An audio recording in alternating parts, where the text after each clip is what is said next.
सोनी चिड़िया एक पेड़ पर अपने छोटे से घर में रहती थी। उसकी एक प्यारी सी बेटी थी पायल चिड़िया।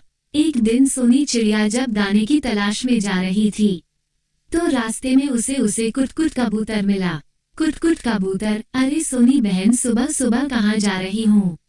सोनी चिड़िया, नमस्ते कुटकुट भाई, मैं दाने की तलाश में जा रही हूँ। मेरी बेटी पायल सुबह उठते ही खाना मांगती है। कुटकुट कबूतर, वो तो ठीक है बहन, लेकिन तुमने पायल की शादी के बारे में कुछ सोचा है? वो अब बड़ी हो गई है, उसकी शादी करनी चाहिए तुम्हें। सोनी चिड़िया, हाँ कुटकुट भाई, दिन रात इसी चिंता में रहती हूँ कि बेटी का विवाह कैसे होगा।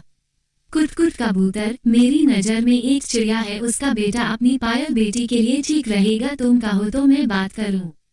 सोनी चिड़िया, वो तो ठीक है, लेकिन मैं दहेज कहाँ से लाऊंगी? आजकल बिना दहेज के शादी नहीं होती। अभी मेरे बराबर वाले पीपल के पेड़ पर रहने वाली मौनी चिड़िया की बेटी की शादी में ससुराल वालों ने पूरा घर मांग लिया।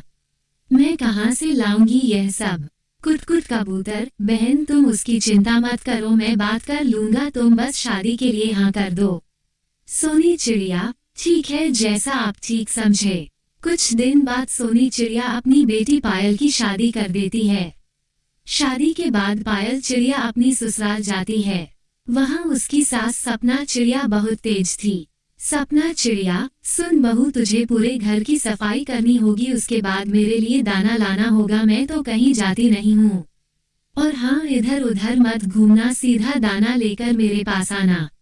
पायल रोज अपने लिए और अपनी सास के लिए दाना लाती, लेकिन उसकी सास हमेशा उसे ताने मारती रहती। सोनी चिड़िया को अपनी बेटी से मिले बहुत दिन हो गए थे। एक दिन वो अपनी बेटी से मिलने उसके ससुराल पहुंच जाती है। सोनी चिड़िया, नमस्ते सपना बहन, कैसी हो? और पायल कहीं नजर नहीं आ रही। सपना चिड़िया, बाहर घूमने गई होगी तुम्हारी बेटी, किसी काम के लिए भेजो तो पूरा दिन लगा देती है। हमने तुम पर तरस खाकर बिना दहेज के शादी की, लेकिन बहू तो अच्छी मिलती। मेरे से उड़ा नहीं जाता, वह मेरे लिए दाना लेने गई है, अभी तक नहीं आई, पता नहीं क्या सिखाया है तुमने अपनी बेटी को। तभी वहाँ पायल आ जाती है। माँ को देखकर वह रोने लगती है। सोनी चिड़िया, बेटी तू ठीक है न, रो क्यों रही है? पायल चिड़िया, कुछ नहीं माँ, बस तुम्हारी याद आ रही थी। सोनी चिड़िया, तू तो बहुत कमजोर हो गई है। सोनी चिड़िया, सपना बहन, अगर आप कहें तो मैं पायल को कुछ दिन के लिए अपने घर ले जाऊं। सपना चिड़िया, हाँ हाँ ले जाओ, वैसे भी ये यहाँ कुछ करती नहीं है। सोनी चिड़िया पायल को लेकर घर आ जाती है। घर आकर पायल बहुत रोती है। पायल चिड़िया, माँ वे लोग बहुत खराब हैं, मैं सारा दिन दाने इकट्ठा करके लाती हूँ और दोनों माँ बेटे घर में बैठे रहते हैं, सारे दाने खा जाते हैं, मैं भूखी रह जाती हूँ। कुछ कहूँ तो मुझे दोनों मिलकर मारते हैं। मैं अब कभी वहाँ नहीं जाऊंगी। ये सुनकर सोनी चिड़िया को बहुत गुस्सा आ जाता है।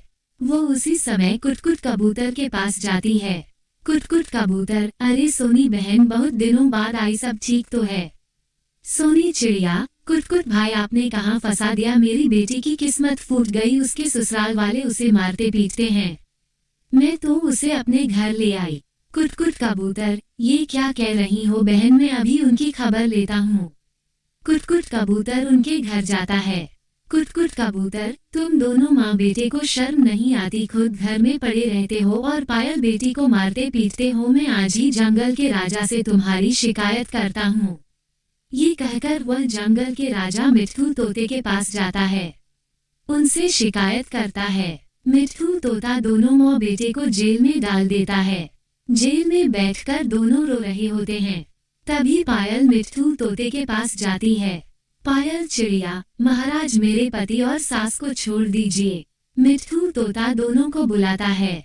मिट्ठू तोता, देखो तुम्हारी बहू कितनी अच्छी है, तुम इसे मारते थे फिर भी ये तुम्हें बचाने आ गई।